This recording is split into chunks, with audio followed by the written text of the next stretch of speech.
नमस्कार, मैं आरती आप सभी का स्वागत करती हूँ। छोटा सा गीत गाने जा रही हूँ। अच्छा लगे तो लाइक सब्सक्राइब जरूर कीजिएगा दोस्तों।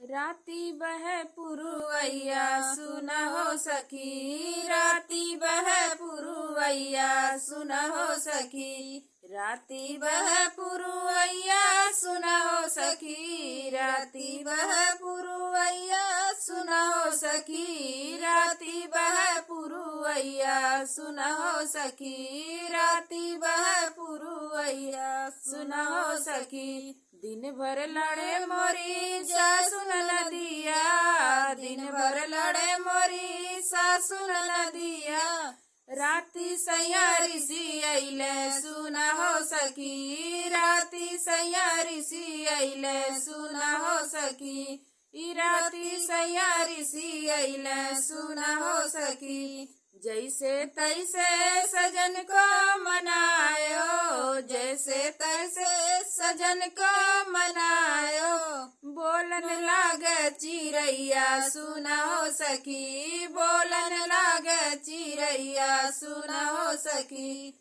राती बह पुरुवैया सुना हो सखी, राती बह पुरुवैया सुना हो सखी, राती बह पुरुवैया सुना हो सखी। दिन भर लड़े मोरे जेठ जेठानी, दिन भर लड़े मोरे जेठ जेठानी, राती सैयारी सी अइले सुना हो सखी, राती सैयारी सी अइले सुना हो सखी, राती सैयारी सी अइले सुना हो सखी। जैसे तैसे सजन को मनायो, जैसे तैसे सजन को मनायो, बोलन लागे कोयलिया सुना हो सखी, बोलन लागे कोयलिया सुना हो सखी, राती बह पुरुवैया सुना हो सखी, राती बह पुरुवैया सुना हो सखी, राती बह पुरुवैया सुना हो सखी। दिन भर लड़े मोरा